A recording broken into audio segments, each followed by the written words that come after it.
I just filmed this entire video and it wasn't recording.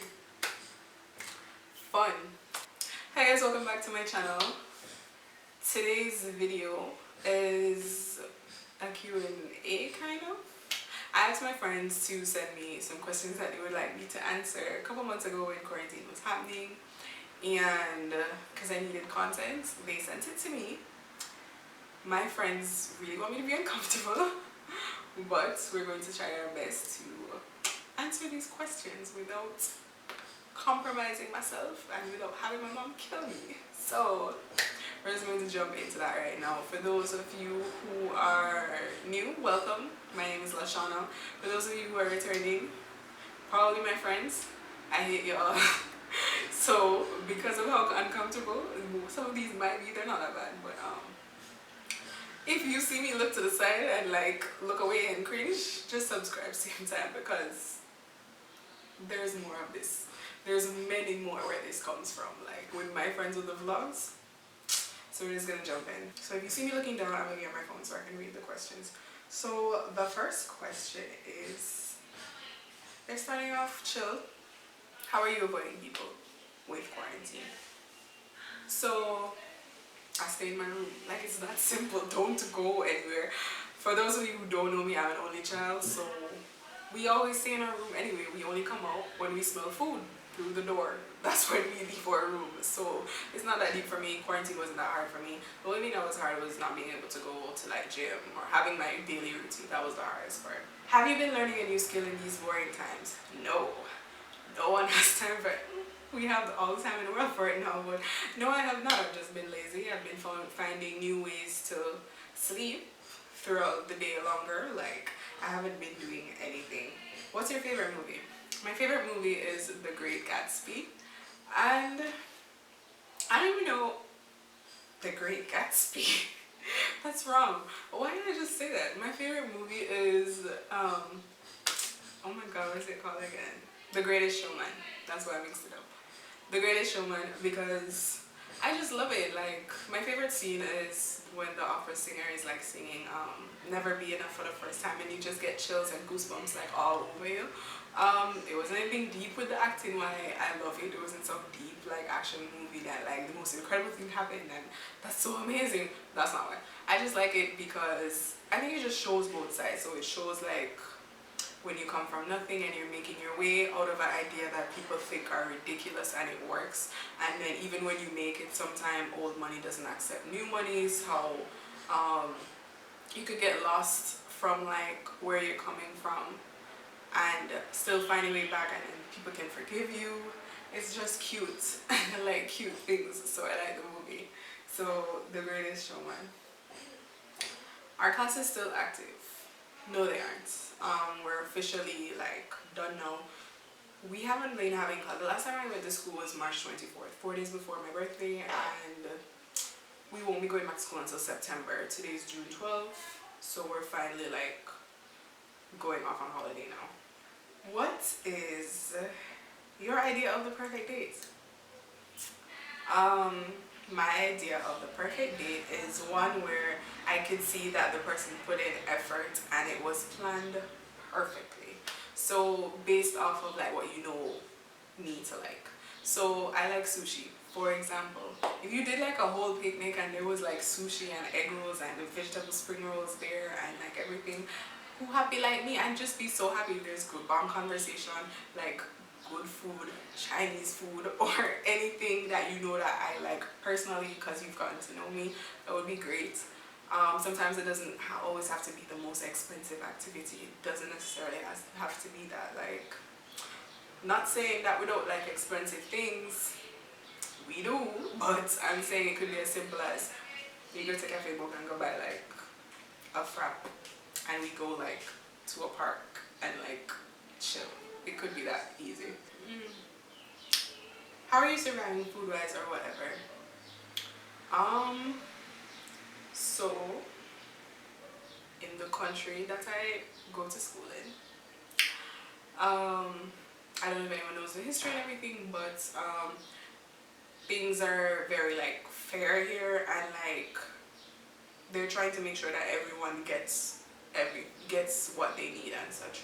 So before, we used to just get up and go to the supermarket, and then there we just buy whatever we need. So I could just do whatever, walk inside, pick up what I needed, come out. Now those supermarkets are closed, and all the smaller ones have these long everlasting lines. People are waiting 8 hours in a line for chicken, and the Caribbean and Jamaican, they mean now allow me for stand up in one line for 8 hours for some chicken. Me, 2 bags alone you can buy 2 for some chicken. Not when I know that there's chicken like at home. As far as the eyes can see in the supermarket shelves, I can't. So what happened is that I started ordering food like every day. It got to the point where the people would know my name by my order. So if I call and I'm like, buenas, can I have dos raciones de alitas de pollo y dos raciones de papas fritas, wings and fries? They'll be like, oh, esa es Shawna. The most embarrassing thing ever. One of my friends called once and ordered what I always order, and she was like, esa es Shawna. My friend called me the same time like, girl, you've been ordering too much. It's really, really bad. So I've just been ordering food, and that's how I have been surviving, and that's why we put on so much weight, and that's why we're not the money now. But it's okay. Our parents know. If your YouTube channel blows up to the point where you're making crazy money, would you quit med school? And if no, why? Why make a lot of money while stressing in school? If my YouTube channel blew up and I was making a lot of money while I'm in med school, I would not quit med school. The reason is because it's a personal goal for me to achieve my degree, and also it's also really nice to have something to fall back on. You never know what could happen. Your channel could get deleted and then your livelihood gone, and you probably have to start over from scratch. I could finish and become a doctor and decide whether I want to continue being a successful influencer. Not saying I'm an influencer successful right now, but we could speak it into being.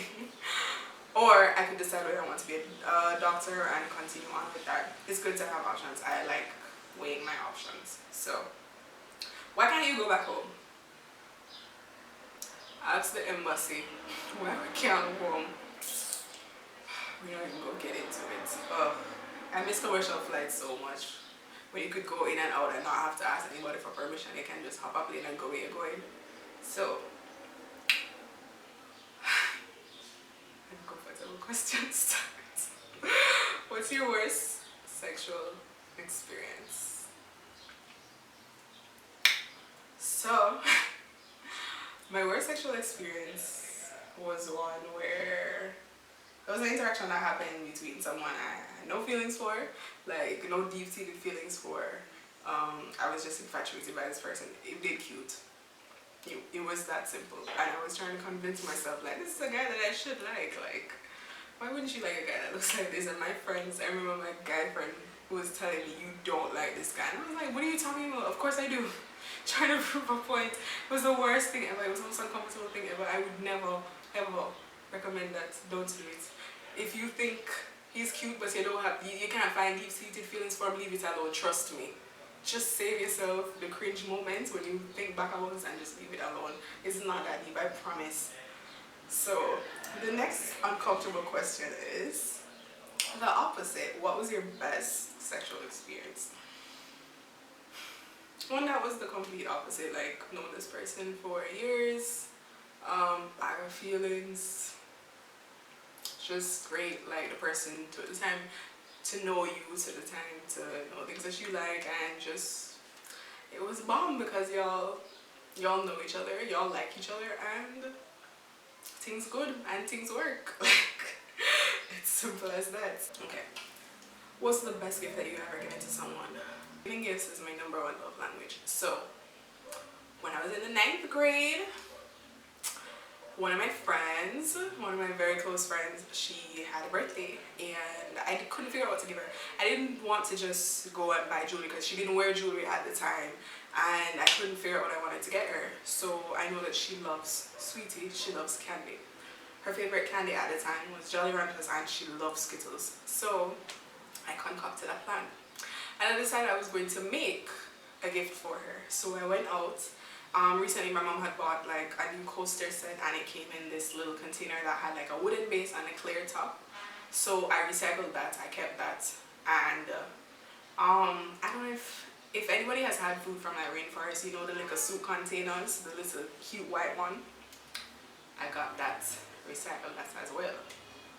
Went to the supermarket, bought a pack of Jolly Ranchers, bought a pack of Skittles. The tropical Skittles were her favorite at the time, and emptied the Skittles into the soup container, placed that in the middle of the wooden base, and then after like sprinkled the Jolly Ranchers like around, so some was on the top and then like to fill in the space at the corners, and then I covered it with a clear base and then tied it up with a ribbon. It was the cutest thing ever. I remember when I went to school and people were looking in the bag and saw it, they wanted to buy it. Somebody was like, I'll pay you $700 for it. No, I was like, no. But that was money back then, to just making a day off of something that was that simple to make. And she loved it. I loved it to this day. I'm so sad that I never profit off of it and like market it better. Like, I just didn't have the containers then. That was my excuse. It would have been a simple thing to get, but you live and you learn. Wish I was making them from prep school. I probably would have my tuition fee and everything now, just put down years to come. But that was my best gift that I've ever given to someone, and because I think it's the best because it was so personalized. How do you plan to move forward after COVID? Just get up and go back to school. Get up, go back to school, go back to gym. Like, it wasn't that much of an adjustment for me, except for the wearing mask, which is the most annoying thing. Like, I've always been a hygienic person. From I was little, my mom like instilled it in me. Like, if you go out on the road, the first thing you do when you come back in the house is wash your hands with the hand soap. Make a beeline for the bathroom and wash your hands. So it wasn't something that I was concerned about or anything. I can't wait till we can't wear masks, till we don't have to wear masks anymore. Like, oh, when you walk out the house and you have to turn back to get the mask. What friend have you learned the most from? Dana. And the reason I say this, she's the most determined person that I've ever met. She's so strong. There are some things that she goes through, and it's just the way how life dealt the cards for her. And she just always finds a way. She might stress about it for a while, but like, she just always finds a way. She's going to be a doctor. I genuinely believe that she is going to find some way to become a doctor and go to med school. If I'm complaining about school, I remember that this was happening sometime last year. I was going through something and I was complaining about school. She was like, listen, you need to get your stuff together and you kind of need to figure out what you're going to do, because you can't let me and your mom down. And there are many people that would kill to be in your position and you don't even know it. And I was just like, you're right. Oh, I have to suck it up and do what I'm doing. She's my biggest cheerleader. Whenever exams and anything, she's always, and it's just, I have just learned so much from her. I learned how fortunate I was. I learned to appreciate the things that I have, and it's Dana. Hi, Dana. Next question. How are you coping with not being able to come home? I'm going home finally on Monday. So, but before that, it was really hard. Like, I never want to leave my bed. Like, why leave your bed? Like, I was depressed. I hated having to go out and get food. Like, which is why I was ordering every day. I was just sad. It was annoying because I knew that there was food at home. My mom was telling me how she had food at home and we're over here dealing with things that we're dealing with. Like, we're stuck in the house, we can't go to the Wi-Fi park because when we go to the Wi-Fi park, police have told us that we have to go home because of Corona. There's no Wi-Fi in my house. What are we supposed to do? Like, I'm so glad I'm going home. So the person who asked this next question, screw you. I can't even. What is the capital of Jamaica? The capital of Jamaica is Kingston. For the last time, I am Jamaican. I was born and raised in Montego Bay, St. James. I was born at Cornwall Regional Hospital. I have lived in the country my entire life. I am Jamaican. My birth certificate says I'm Jamaican, and y'all need to leave me alone and stop telling me I'm not Jamaican. Gosh, like, we'll be having online exams. No, we will not. We'll be continuing school in September and finishing out the lectures that we've missed now, and then have exams then. What would you choose? Free electricity or a house? A house. You could sell the house, get money, and still get free electricity, you know? Because you don't have to pay electricity because you don't have the house. Uncomfortable questioning. Are you a virgin?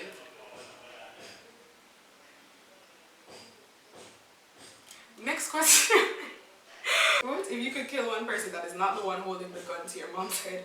Who would you kill to save her? Anybody that tell me if you kill for saving one, I'm gonna shoot them. It's just that simple. What other name would you prefer for your mom to name you? I really like my name now. I think it's very, well, I used to think it was unique until I found out that there was a lot of people with the name Shawna. Even with the same spelling as mine, that's the space between the La and the Shawna. But when I was younger, I really liked the name Sabrina. And I really wanted to be named Sabrina. And then after, I really liked the name Anastasia. Or Anastasia. And that was before 50 Shades. So it's not because of that. But I'd keep my name now. If you could go any place on earth, where would you go? Why? Who would you go with? Why? Many places. But the first, I would do a road trip to the south of France with my two best friends that are guys, and just have them annoy me for the entire period, and it'd just be fun. Just rent a vintage car and just go. And it would just be awesome. Why? I really like the images that I've seen when people go down there, and just the nature. You see the lavender fields and everything. I just think it's so picturesque, and I would kill to go and have pictures and just enjoy nature down there with the two people I could chill with the most in an environment like that. Next place, I'd go to the Seychelles or the Seashells. I'm pretty sure it's whichever pronunciation, you know where I'm talking, with my girlfriends from college.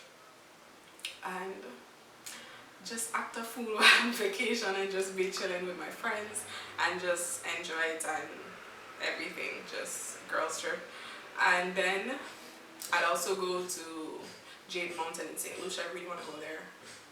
In the bougie room, you know, the one that's like $1,000 per night. That one. Even though I can't afford that now currently at this moment, but who would I go with? Probably my mom. And like my best friend that's a girl. And go and just chill for like the entire period there. And then the last place, I really want to do a road trip around Jamaica, but as you know, I'd settled to go to Portland and just be chilling in Portland for a while with like all of my friends that are home in Jamaica. What's my type? Somebody who I have interest in and they have interest in me, and I can feel that they have interest in me. Like I could feel that you're putting out effort. We love effort, you know? But physically, I'm attracted to, ideally I'd like someone who's taller than me, attracted to dark skinned guys, attracted to guys who are thick, nice teeth. If you smile and you have a bomb smile and your teeth just nice, that's it. Like, that's like the biggest attraction ever. Nice teeth, of course, you have to have good hygiene.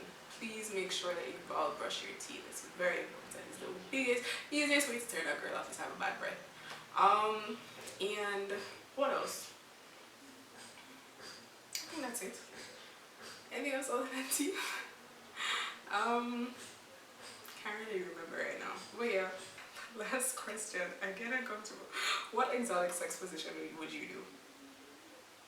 And no, that's not why. What exotic sex position would you do? I do the eagle, the binding spoon, and the leopard. Google it.